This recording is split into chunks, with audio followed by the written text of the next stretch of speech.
Todo eso además es problema mío. Ustedes van a llegar hasta trastornos primarios, que es lo que deben tener dentro de su formación como un médico general, ¿ya? Para que después no digan, ay, es que la doctora quiere que sepamos gasometría. Tienen que saber lo básico, para que cuando sean internos y les manden a hacer una gasometría, no guarden al bolsillo un pH de 6.8 con un bicarbonato de 3, ¿no? Porque una causa de paro es la acidosis, ¿no es? Ok. Solo vamos a recordar la importancia de mantener el pH en rangos normales. A ver, nosotros en diferentes partes de nuestro cuerpo tenemos diferentes requerimientos de pH. ¿Qué quiere decir? Por ejemplo, no es el mismo pH óptimo que requiere mi estómago para poder degradar los alimentos que el pH que requiere mi orina para evitar que se colonice de bacterias, ¿no es cierto? No es lo mismo. Ni tampoco es lo mismo el pH que requiere mi plasma sanguíneo para poder llevar a cabo toda su reacción. Si uno de estos pH pierde su estabilización, deja de llevar a cabo su función, ¿ya? Entonces, por ahí que para mí, en mi estómago 0,8 es normal el pH, porque ese es el pH de mi estómago.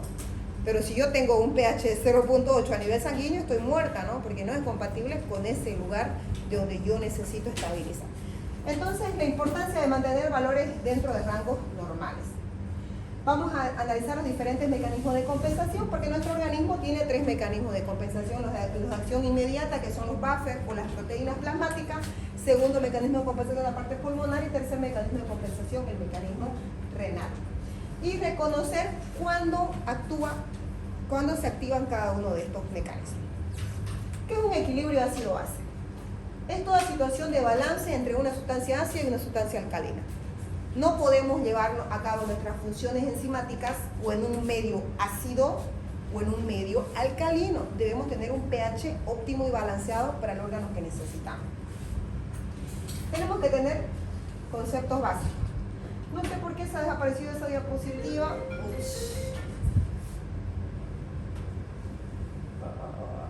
Sorry, ¿cómo se puede cortar ustedes que son más modernos que yo? ¿Hola? Para interrumpir la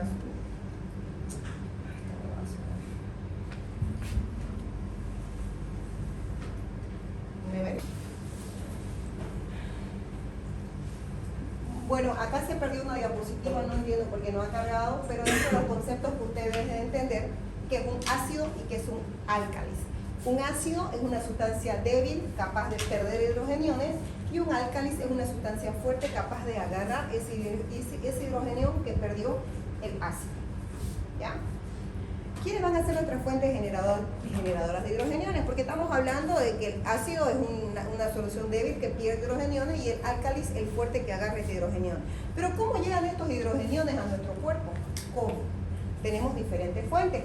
Vamos a tener por medio de los ácidos volátiles y los ácidos fijos. Dentro de los ácidos volátiles son los que nosotros introducimos por medio de la respiración a través del desdoblamiento del dióxido de carbono. Y dentro de los ácidos fijos, que van a ser los no volátiles, lo vamos a tener por medio de 2 mecanismos. Por medio del exógeno, que va a ser por la dieta, y por el metabolismo endógeno.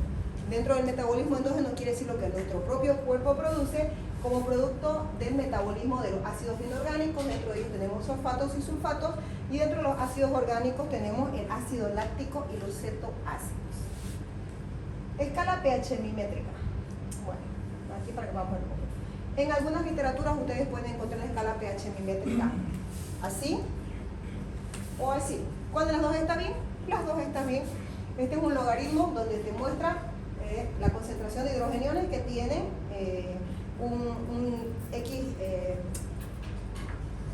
una X reacción en nuestro cuerpo. Y cuando lo tenemos acá es la forma resumida, que no es más que la simplificación de los ceros. Aquí, ¿cuántos ceros hay? 1, 2, 3, 4, 5, 6, 7. Entonces es 7,40. ¿Me entienden? Lo único que hacemos es simplificar la cantidad de ceros que está adelante. En algunas literaturas lo van a encontrar así, en algunas literaturas lo van a encontrar así. En la gasometría lo van a encontrar así. ¿Y por qué lo tengo en 7.4 con amarillo? ¿Por qué no está igual que los otros?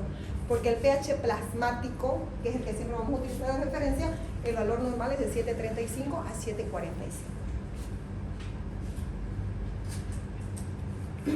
¿Quiénes van a actuar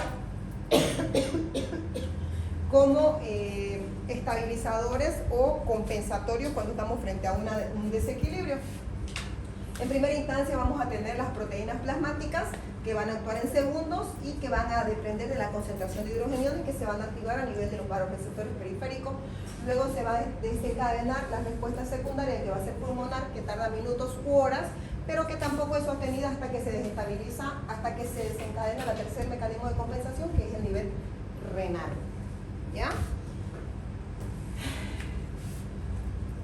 ¿Cuánto es la concentración? Es lo que yo les decía hace un momento antes de que comencemos la clase, que diferentes partes de nuestro cuerpo tienen diferentes concentraciones de hidrogeniones o de pH.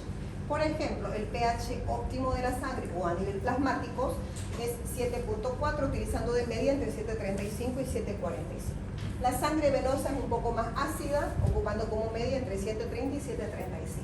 El líquido intersticial es igual que el pH venoso, y el líquido intracelular de 6 a 7.4, por ejemplo la orina tiene entre 4.5 a 8 y el pH gástrico a partir de 0.8, para que ustedes vean que diferentes partes de nuestro cuerpo requieren diferentes concentraciones de pH. Conceptos básicos: no nos olvidemos que el pH nos va a demandar para saber si estamos frente a una acidosis o una alcalosis.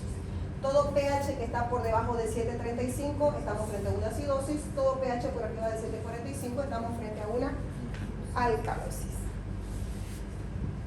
¿Hasta aquí? Claro, ¿no? Bueno. Dentro de los sistemas de amortiguamiento o amortiguación, puede ser que también en algunos literatura lo encuentren como los buffer, que son los mecanismos compensadores. Dijimos que teníamos tres: los que actuaban en segundos, que eran las proteínas plasmáticas, pero que no son sostenidos. Luego tenemos los de la compensación pulmonar, que tarda minutos u horas, pero que tampoco es sostenido. Y tenemos el tercer sistema de compensación, que es el renal, que actúa generalmente horas o días después, pero tiene una compensación más prolongada. ¿Quiénes van a ser estos sistemas de amortiguamiento? Los líquidos corporales vamos a tener a través de las proteínas plasmáticas. La principal proteína, la hemoglobina. A nivel respiratorio, como mecanismo de compensación, va a utilizar dependiente de las concentraciones de dióxido de carbono, y a nivel renal, por medio de la eliminación o excreción de iones de bicarbonato. Oh, Dios. Ya. Amortiguamiento de los iones. Los hidrogeniones, que eran los que nosotros introducíamos, ¿no ves que le dije? Por medio de la dieta endógena, por la dieta exógena y por los ácidos volátiles, lo vamos a introducir a nuestro organismo y van a ser dependientes o responsables de la mayor cantidad de hidrogeniones en la ingestión o en la ventilación, y los que se van a hacer a conjugar a nivel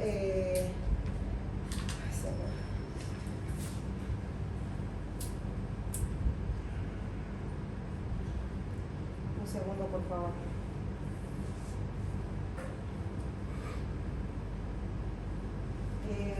No, doctor, no estoy yo, está la doctora Andrea. ¿Ya? Si hay valoración, yo puedo ir después de las 6:30 recién. Que le dicen a la secretaria y como piensa que es que ella no me llamó, ¿no? Aquí está. El sistema de amortiguación, que eran los hidrogeniones, que los que solamente recordando dijimos que teníamos, que eran los que iban a regular ya sea la carga ácida por medio de las soluciones débiles o la carga alcalina por medio de los ácidos fuertes. ¿Qué es un amortiguador? Es toda sustancia capaz de unirse de manera reversible a un hidrogenión. ¿Qué quiere decir reversible? Que puede conjugarse o puede disgregarse, ¿no? Dentro de los sistemas de amortiguación a nivel renal, que tienen la mayor capacidad de compensación, vamos a tener el sistema de amortiguador bicarbonato, que no va a ser más que la unión de dos moléculas de hidrogeniones, con 3 moléculas de dióxido de carbono, para conjugarse por medio de la anhidrasa carbónica en dióxido de carbono más agua, y la unión se va a conformar con el ácido carbónico. Este metabolismo se da a nivel renal, pero, a ver, cuando nosotros respiramos, el alvéolo tiene la capacidad de producir la anhidrasa carbónica. La anhidrasa carbónica es la que va a encargarse de desdoblar el dióxido de carbono con el hidrógeno libre. Ahora, esto es a nivel pulmonar. Cuando nosotros tenemos a nivel pulmonar, ¿nosotros qué respiramos? ¿Será que respiramos solo oxígeno? Del 100%, solo el 21% de lo que respiramos es oxígeno. Después todo lo demás es hidrógeno, nitrógeno, una serie de elementos nitrogenados.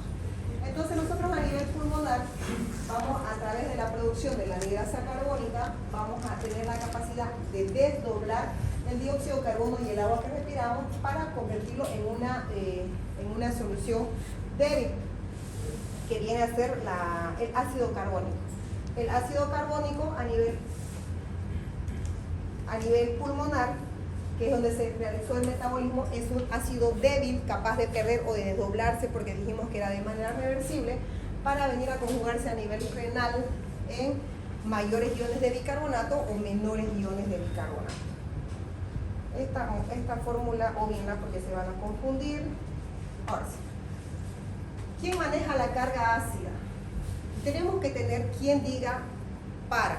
Ya no conjuguemos más hidrogeniones o no desdoblemos más bicarbonato, porque si no de pronto tendríamos muchos iones de bicarbonato o tuviéramos muchos hidrogeniones libres. Tiene que haber alguien que diga para. Hasta aquí llega lo que nosotros necesitamos y entramos en mecanismo de reserva. Vamos a tener 4 mecanismos compensatorios que van a ser los encargados de regular la carga ácida a nivel renal y a nivel pulmonar, que va a ser por medio del metabolismo del taponamiento extracelular, taponamiento intracelular, compensación respiratoria y excreción renal de la carga ácida. ¿Por qué la excreción renal? Porque cuando nosotros nos encontramos frente a una carga elevada de bicarbonato o iones de hidrogeniones, lo vamos a eliminar por medio de la orina. Por eso es que la principal causa de acidosis es la falla renal aguda. Dentro de los sistemas de amortiguación fosfatos, que está dentro de los inmediatos o las proteínas plasmáticas, tenemos el fosfato y tenemos la hemoglobina y tenemos también los sulfatos. Su función principal es mantener un pH estabilizado lo más próximo a lo que requiere de acuerdo al órgano en el que está desempeñado. ¿Ya? Esto es más complicado para ustedes, no les voy a pedir estas fórmulas. Proteínas, esto sí es importante que ustedes recuerden. ¿Ya? Dentro de las proteínas que sirven de amortiguación a través del torrente sanguíneo, la principal proteína va a ser la hemoglobina. ¿Cómo va a actuar? A través de los vasos sanguíneos, nosotros en las paredes tenemos unos vasoreceptores que van a ser los encargados de regular y detectar cuando estemos frente a una carga ácida alta o una carga ácida baja, que va a avisar a nivel central de nuestro cerebro para que se activen estos mecanismos compensadores. La principal proteína, entonces dijimos que era la hemoglobina, que se encarga de mantener el pH, ayudando en el transporte de la concentración de hidrogeniones. Dijimos que son uniones reversibles, que quiere decir que se pueden unir más de 2 moléculas de hidrogeniones, como se pueden desdoblar a una sola. Cuando un ion está unido a una proteína, ya sea sodio o potasio, se transporta dependiente de la concentración. Si es a nivel potasio del intracelular, si es del sodio, y si es del sodio a nivel del extracelular, ¿no? Como está en la imagen. El glóbulo rojo actúa como cotransportador del hidrogenio, sacar de la célula, meter en la célula, dependiente de las concentraciones de sodio, cloro, potasio, calcio. Regulación respiratoria. Acá. Vamos a hablar de los 4 trastornos o los principales trastornos primarios. Tenemos que tener claro que no podemos escribir acá porque está la pizarra, que nosotros vamos a tener acidosis metabólica, acidosis respiratoria y vamos a tener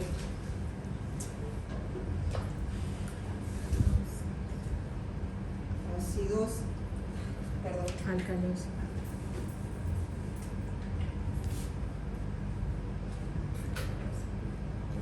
Alcalosis metabólica y alcalosis respiratoria. ¿Cómo nosotros vamos a identificar si estamos frente a una acidosis o una alcalosis? Por medio de la gasometría, ¿no? La gasometría nos va a dar frente a qué parámetros estamos. Y nosotros tenemos que tener claro que en la gasometría vamos a tener valores básicos. Aquí lo voy a poner. ¿Cuáles son los valores más importantes que tenemos? Por si acaso que la gasometría me da 18 valores, pero para ustedes en esta clase los importantes son los 5 principales, ¿ya? Tiene que ser el pH, PO2, PCO2, HCO3, exceso de base y saturación de oxígeno. ¿Ya? Esos son los valores que ustedes van a tomar en cuenta en el momento de determinar qué tipo de trastornos está. Cuando nosotros estamos frente a un trastorno, lo primero que tenemos que identificar es si este trastorno es acidótico o alcalótico. Después sabremos si es respiratorio o metabólico. Entonces dijimos que el pH es el que nos va a demandar, porque todo lo que está por debajo de 7.35 se convierte en acidosis y todo lo que está por arriba de 7.45 se convierte en alcalosis. En este caso, por ejemplo, si nosotros estamos refiriéndonos a una acidosis respiratoria, ¿cómo debería estar el pH si estamos hablando que es una acidosis? Ácido. Alto, porque dijimos que todo lo que está por arriba, perdón, bajo, todo lo que está por debajo de 7.35 es ácido. Entonces, pero yo tengo que diferenciar si estoy frente a una acidosis metabólica o respiratoria. ¿Cuáles son los siguientes parámetros que a mí me van a dar? Cuando yo estoy frente a una acidosis respiratoria, el siguiente elemento que yo voy a ver cómo está es la presión parcial de dióxido de carbono o la PCO2. La PCO2 va a estar elevada porque ¿qué va a hacer el organismo? Va a empezar a respirar más veces para empezar a acumular hidrogeniones y subir el pH que está bajo. Aquí estamos aplicando lo que les hablé hace un segundo, que fue nada más un resumen de lo que ustedes ya saben por fisiología. ¿No ven? ¿Y qué va a pasar con el bicarbonato? Al haber un aumento de la ventilación y por ende va a haber un acúmulo de pH de hidrogeniones, para lograr compensar este bicarbonato, este pH, la PCO2 va a subir. ¿Y qué va a pasar? Al haber mayor cantidad de hidrogeniones, así como va a haber mayor desdoblamiento de la anhidrasa carbónica en ácido carbónico, a nivel renal va a haber mayor desdoblamiento de bicarbonato. Entonces, ¿qué va a pasar con el bicarbonato? También va a estar elevado. Son sistemas de compensación. Ahora tenemos que tener claro que hay patologías que cursan con trastornos agudos y hay patologías que cursan con trastornos crónicos. Por ejemplo, en una acidosis respiratoria, pacientes tabaquistas, EPOC, asmáticos o directamente que viven en la altura mayor a 3.500 metros, tienen una acidosis respiratoria crónica compensada. ¿Y cómo nos damos cuenta? Porque cuando yo estoy frente a una acidosis respiratoria aguda, quiere decir de ese momento, un miliequivalente de bicarbonato sube por cada 10 miliequivalentes de PCO2 que se aumenta. Lo normal de la PCO2 es 35 a 45 y lo normal del bicarbonato de 22 a 27. Entonces me está diciendo que por cada 10 que aumenta mi PCO2, aumenta un punto mi bicarbonato como mecanismo compensatorio. Pero si estoy frente a un evento crónico, como por ejemplo un tabaquista, un EPOC, un asmático, un tórax restrictivo, yo ya sé que por cada 10 milímetros de presión parcial de dióxido de carbono, voy a tener un aumento de 4 miliequivalentes de bicarbonato, porque es un organismo de un paciente que ya está acostumbrado ya tiene una memoria para compensar ese trastorno. ¿Se entiende? ¿Qué no se entendió? Para que les vuelva a explicar qué parte no se entendió. Si subiera 20 de peso. Estamos hablando que aquí lo normal es de 35 a 45 y estamos hablando que acá lo normal es de 22 a 27, ¿no es? Me dice la gasometría que si yo estoy frente a un paciente agudo, esta PCO2 puede estar en 55, he aumentado 10, ¿no ves? dice que por cada 10 que aumenta, mi bicarbonato aumenta un punto. Entonces yo probablemente voy a tener un 28 o 29 en mi gasometría. Eso se llama una compensación primaria. Pero si por lo contrario yo tengo una gasometría, una PCO2 de 65, que generalmente los crónicos, yo voy a tener un aumento, dice, de 4 milimoles por cada 10. Entonces mi bicarbonato lo más probable es que esté 27,35 más o menos, aumentado con 8. Ahora, más fácil con los números, ¿no ves? Es que ustedes deben, hay valores básicos que ustedes deben memorizar. Esas cosas yo no les puedo enseñar que ustedes memoricen, ustedes deben ya memorizar en su casa, esos ejercicios mentales. Ustedes deben saber cuánto es el valor normal del pH, cuánto es el valor normal de la PCO2, cuánto es el valor de la PO2, de la saturación de oxígeno, del exceso de gas. ¿Ya? Hoy día se los estoy mostrando que ustedes en su casa van a ir a estudiar. ¿Ahora sí? ¿Avanzamos? Ok.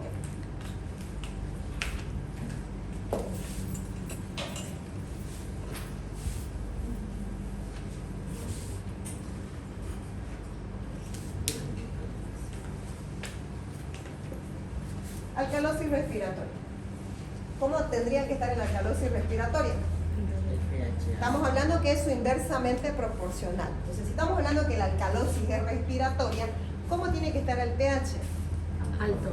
Alto, arriba de 7,45. Si el pH está alto, su organismo se va a dar cuenta que tiene muchos hidrogeniones porque está alto. ¿Qué va a pasar con nuestra respiración?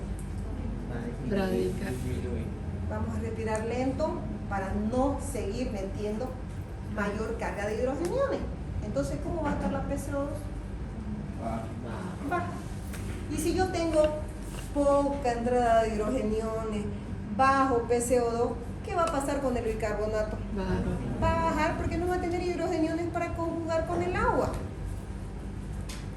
Lo mismo que en el anterior caso, solamente que es el opuesto, ¿no es cierto? En la forma aguda, por cada 10 milímetros de mercurio de presión parcial de dióxido de carbono que baja 2 a 3 miliequivalentes de bicarbonato. Y las formas crónicas, por cada 5 por cada 10 milímetros de mercurio de PCO2 bajan de 3 a 5 milimoles. Vamos a hacer nuevamente el ejemplo. Si mi PCO2 está en 25 y yo digo que es una forma aguda, ¿cómo espero el bicarbonato? 20. Más o menos en 20. Porque dijimos que lo normal de 22 a 27, ¿no? Puedo tener los 19 o 20. Si por lo contrario estoy frente a un 25, pero el paciente tiene una PCO2, un bicarbonato de 15, ¿qué me dice a mí eso? Crónico. Que es crónico, ¿no ves? Porque bajó más, porque tiene un sistema de compensación ya adaptado al medio del paciente. No es difícil, ¿no ves? Eso es lo que se asusta. Sin motivo se asusta. Ya. Sigamos.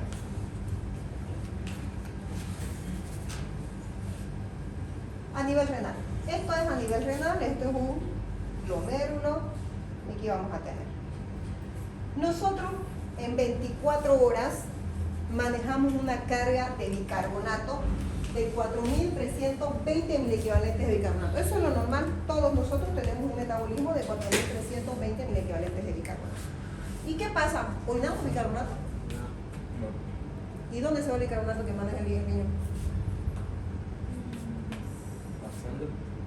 ¿Y qué pasa? ¿Por qué no nos volvemos alcalinos? Sistemas de compensación. Porque dijimos que somos complejos reversibles. Se unen y se disgregan. Nosotros absorbemos el 99% del bicarbonato en el metabolismo del riñón. El 85% equivalente a 3.672 miliequivalentes lo absorbemos a nivel del túbulo proximal. El 10%, 432 miliequivalentes a nivel de la asa de Henle, y el 4.9%, que serían 215 miliequivalentes, a nivel del asa distal. Solo el 0,1% se excreta en la orina, por eso es que no es detectable en la gasometría. Esto es lo que nosotros excretamos en 24 horas. Y no es porque nosotros no tengamos bicarbonato, sino porque el organismo tiene la capacidad de metabolizarlo, regular la concentración, la carga ácida. Todo lo que nosotros absorbemos a nivel renal pasa al torrente sanguíneo y como son complejos reversibles, se desdoblan en hidrogeniones libres y los regulamos por medio de nuestra respiración. Actúan en conjunto la parte renal con la parte respiratoria. No me quiero complicar para que no tenga dolor de cabeza.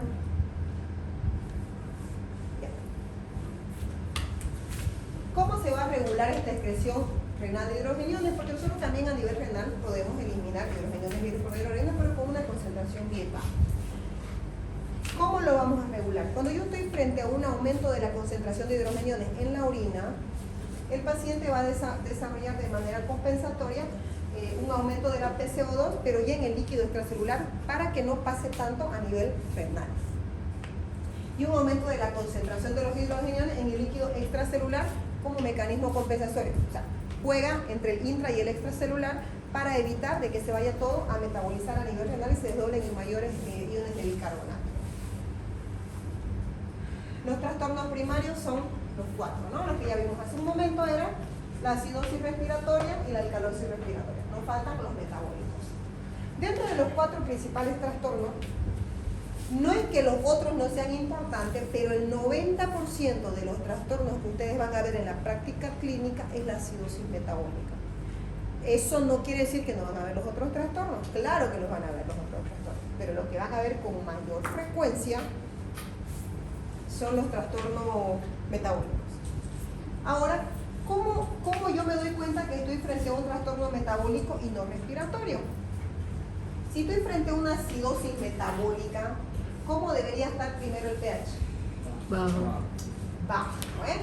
Entonces, aquí está, pH bajo. ¿Y cómo yo me doy cuenta que mi proceso es metabólico? Porque también tiene que haber una disminución significativa del bicarbonato. Bicarbonato bajo. ¿Lo ven? Están con flechitas. ¿Lo ven? Y yo busco mi trastorno, ¿está compensado o no está compensado? Voy a buscar cómo está la PCO2. Si el bicarbonato está disminuido, ¿cómo creen ustedes que va a estar en la PCO2? Si es igual que en el respiratorio, se compensa y se disminuye. Entonces ahí yo me voy a dar cuenta que estoy frente a un trastorno metabólico. Y si por lo contrario estoy frente a una alcalosis metabólica, ¿cómo tiene que estar el pH? Elevado la alcalosis. ¿Y el bicarbonato cómo va a estar? Va a estar elevado. ¿Y por qué creen ustedes? ¿Por qué el pH va a estar elevado y el bicarbonato va a estar elevado? Porque dijimos que el bicarbonato es una sal fuerte que va a ser responsable de la alcalinidad de nuestro organismo. Entonces, si yo tengo un bicarbonato elevado, es lógico que voy a estar frente a una alcalosis, ¿no es cierto? Porque lo estoy alcalinizando con bicarbonato. Entonces, el bicarbonato va a estar alto. Y si mi organismo dice, ¿qué está pasando? ¿Por qué hay tantos hidrogeniones? ¿Por qué hay tanto bicarbonato? ¿Por qué el paciente está tan alcalino? ¿Qué va a hacer la respiración? Aumentar. ¿Para qué? Para compensar. Para lavar el acúmulo que tiene de dióxido de carbono. ¿Entienden, no? Entonces, el bicarbonato aumenta como un mecanismo de compensación de la PCO2. No, la PCO2 compensa bicarbonato, porque es metabólico.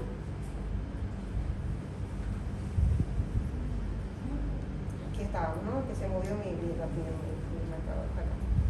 ¿Cuántos son los valores normales?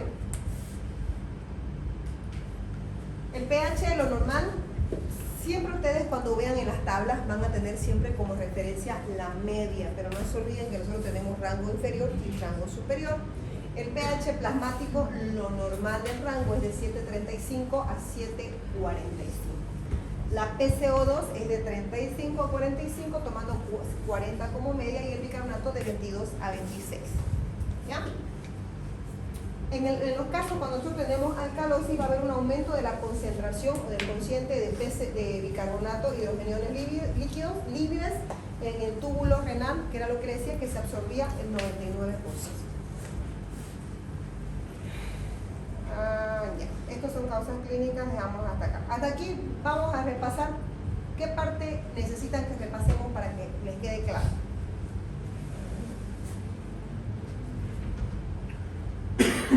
Yo se las voy a dar diapositiva, no se compliquen con sacarle fotos, yo se las voy a pasar. Quiero que me atiendas y que me digan que no me entienden para que yo se los explique. Yo no entendí muy bien el amortiguamiento de proteínas. Estado de hemoglobina. Vamos por acá.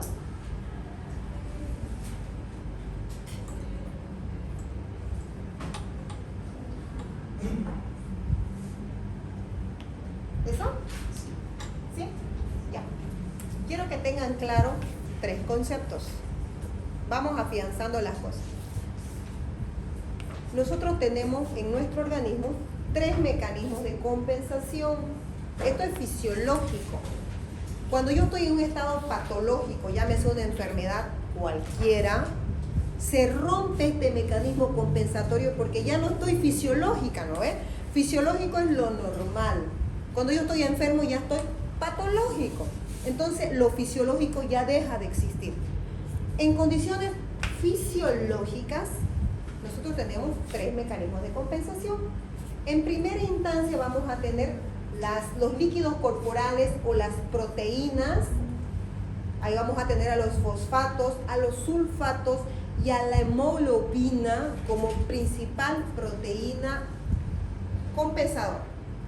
Este mecanismo se activa en segundos, porque como viaja por todo el torrente sanguíneo, en la pared de los vasos sanguíneos tenemos vasoreceptores, o si quiere llamarlos sensores, que detectan un aumento de la carga ácida o una disminución de esta carga ácida.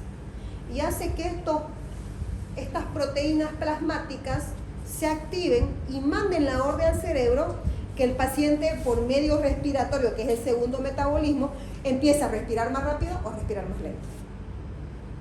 Pero en primera instancia no es el pulmón el que se activa. El pulmón tarda minutos en activarse. El primero que se activa son las proteínas. Son las más rápidas, pero no duran mucho tiempo. Solamente sirven, si cabe el término, como centinelas de alarma, para que la parte pulmonar empiece a compensar por medio de la ventilación o exhalación del dióxido de carbono que está dentro de nuestra respiración. Cuando nosotros no logramos compensarlo por medio de la respiración, se activa un tercer mecanismo que tarda horas o algunas veces días, pero es sostenido, puede durar semanas, que es el metabolismo renal. No es que el renal sea más bueno que las proteínas o el pulmonar menos bueno que las otras, sino que no se activan inmediatamente los 3. Primero se activan las proteínas avisan al sistema pulmonar, digo avisan para que ustedes me entiendan, ¿no? Pero estamos hablando que activan a nivel central, ¿no? Para que se active el segundo mecanismo compensatorio, que es la parte pulmonar. ¿Por qué creen ustedes que los pacientes que llegan con hiperventilación o con... ¿Han visto las películas? No sé si lo han visto en la práctica clínica, que las personas que entran en estado de hiperventilación les ponen una bolsa de papel. ¿Para qué creen? Para evitar que el paciente siga perdiendo PCO2 y entre en una respiratoria. ¿No ven? Ahí tiene la explicación. Para eso. Doutora, entonces solo ocurre una acidosis metabólica si tiene una acidosis respiratoria. No. No puedes tener acidosis metabólica y acidosis respiratoria al mismo tiempo. Si tienes una acidosis respiratoria, lo más probable es que tu paciente va a desarrollar una alcalosis metabólica para compensar, porque son trastornos opuestos. No puedes tener acidosis metabólica y acidosis respiratoria al mismo tiempo. Entonces el mecanismo opuesto sería alcalosis respiratoria y acidosis respiratoria. Metabólica. Se cruzan. Eso lo vamos a ver en la siguiente clase con las patologías que con mayor frecuencia dan y cómo las tratamos. Porque si yo trato una acidosis metabólica como respiratoria, yo lo mato al paciente porque le voy a quitar su compensación. O sea, imagínense si a mí me llega un paciente con una acidosis respiratoria, ¿no? Con una PCO2 de grave, 80. Imagínate, está superficial, pero está acidótico, ¿no es? Pero es respiratorio. ¿Qué va a pasar con el bicarbonato? Va a bajar porque va a tener exceso y no va a querer seguir produciendo más. Y si yo a ese paciente lo confundo con un metabólico y le pongo bicarbonato, ¿qué voy a hacer? Le voy a matar la poca chance que tiene de compensar, ¿no es cierto? Es ahí la importancia de siempre identificar un trastorno si es metabólico o es respiratorio. Porque el tratamiento de la acidosis respiratoria es ventilatorio el tratamiento. Y el tratamiento de la acidosis metabólica es con medicamentos, es metabólico. Y generalmente la causa es renal. ¿Qué? Pregunten, me gusta que pregunten, porque si no preguntan es como que no me entienden. No crean que su pregunta va a parecer tonta, porque aquí nadie es tonto, todos estamos para aprender. Y para que yo maneje gasometría pasaron muchos años, no crean que nací del cordón de mi mamá y ya salí con gasometría en mi casa. No, me costó igual que usted. Doutora, entonces a acidose, a colosis metabólica, ¿siempre será en un riñón o puede dar en hígado o otro órgano? No te entiendo tu pregunta.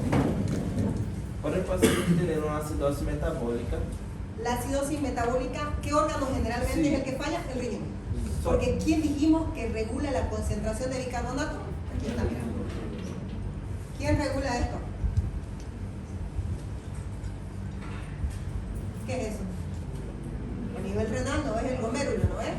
Entonces, cuando el riñón está fallando, ¿qué va a pasar? Esto no se va a llevar a cabo. Es más, una muy buena pregunta. Los pacientes que desarrollan insuficiencia renal, llámese aguda o crónica, es una inflamación crónica de la membrana. Esta membrana es una membrana fina, así, bien prensada, que no permite la fuga de bicarbonato. ¿Qué pasa en los pacientes renales? Así. La inflamación produce una hiperlaxitud de las membranas. ¿Y qué pasa? Se fuga, ¿no? Por eso es que no lo regula. Y por eso es que no logra compensar y el paciente vive hacia acidosis. ¿Me entienden ahora? Porque no tiene esta propiedad de filtrar y hacer que se lleve a cabo el proceso del metabolismo a nivel renal. Por eso es que la mayoría de los trastornos, en realidad, yo le pudiese decir con la experiencia que el 80-90% de los trastornos de acidosis se dan por falla renal. También tenemos acidosis metabólica en pacientes con deshidrataciones extremas, ¿no? Porque también no están compensados, pero eso ya veríamos con la parte de los líquidos y de los electrolitos.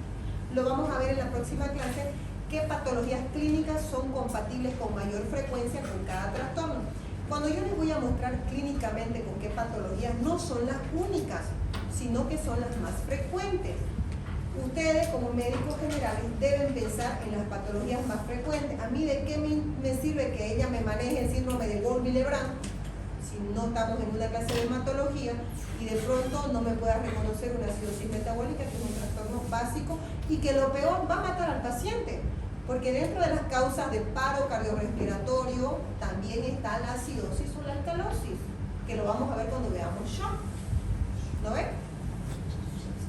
No se olviden nunca que cuando yo tengo un paciente en paro, ustedes tienen segundos para sospechar. Si usted no sospecha, usted no encuentra. Y si usted no encuentra, no corrige. ¿Qué pasa? El paciente muere. Ahora, los trastornos de acidosis respiratoria generalmente van asociados a trastornos de tórax restrictivos, ¿no? Asmas bronquiales crónicos, EPOC, tabaquistas, en pulmones que no tienen la capacidad de elasticidad. Entonces, generalmente viene asociado a ese tipo de patologías. Y el tratamiento pues es diferente, ¿no? Porque en la acidosis respiratoria mi tratamiento va a ir destinado a disminuir la cantidad de presión parcial de dióxido de carbono para compensarlo, ¿cierto? Pero en lo contrario, cuando yo estoy frente a un trastorno metabólico, yo lo que tengo que hacer es adicionar iones de bicarbonato para compensar la acidosis, ¿no ves? Porque va a estar bajo el pH y bajo el bicarbonato. Y no todas las acidosis se corrigen con bicarbonato. Ahora la nueva guía, antes, la medicina va evolucionando bastante, ¿no? Yo recuerdo que cuando yo recién me estaba formando, y no es tan antes, ¿no? O sea, no estoy hablando de 10 años atrás, veíamos un pH de 7,3 y ya queríamos ponerle bicarbonato, ¿no? Y ese paciente no era que no tenía bicarbonato, simplemente que estaba desdoblado. Lo que había que hacer era corregir el trastorno que no lo estaba permitiendo conjugarlo. Hoy en día la norma es clara, ¿no? Solamente se corrige con bicarbonato exógeno cuando estamos frente a un pH por debajo de 7,1 o un bicarbonato por debajo de 10, ¿no? Son criterios. Todo el que corrige el bicarbonato sin tener criterio es porque no está actualizado. Ya lo van a ver cuando veamos ahora las gases, porque esta práctica que pasó solo han visto ionos, ¿no es? Ahora ya vamos a ver las gases. Todos mis pacientes de terapia tienen gases, por si acaso. Es como que salga yo sin calzones y no saco una gasa de un paciente, porque no veo cómo está el paciente. Estoy ciego. ¿Qué más? ¿Qué duda más tiene? La próxima semana vamos a ver las patologías asociadas a estos trastornos y cómo las corregimos también. No es tan difícil como ustedes creen. ¿Saben lo que pasa? Que cuando yo llevé, y se lo digo por experiencia, cuando yo llevé fisiología, gracias a Dios tuve un doctor que me hizo amar fisiología, porque la verdad era un crack para fisiología, y hizo que nosotros entendamos la fisiología. Y yo decía, nunca más voy a ver a utilizar fisiología. Y cuando llegué quinto año, igual que ustedes, me tocó una pendeja igual que yo, que nos metió gasometría y ahí nos complicamos la vida, ¿no? Entonces lo que ustedes tienen que hacer solamente es recordar un poco de lo que ustedes ya vencieron en fisiología. Y si no, lean, vienen y revisen. No es lo mismo estudiar con examen que leer para entender. Entonces, lean, revisen y recuerden, porque ustedes ya lo avanzaron en fisiología. Lo que yo ni siquiera debería recordar lo anterior, yo debería irme directamente a los trastornos. Pero si no les explicaba lo primero, ustedes no iban a entender los trastornos básicos. Y no les estoy pidiendo que me hagan brecha aniónica, ni un GAP, ni delta CO2. No. Trastornos primarios de la gasometría. ¿Ya?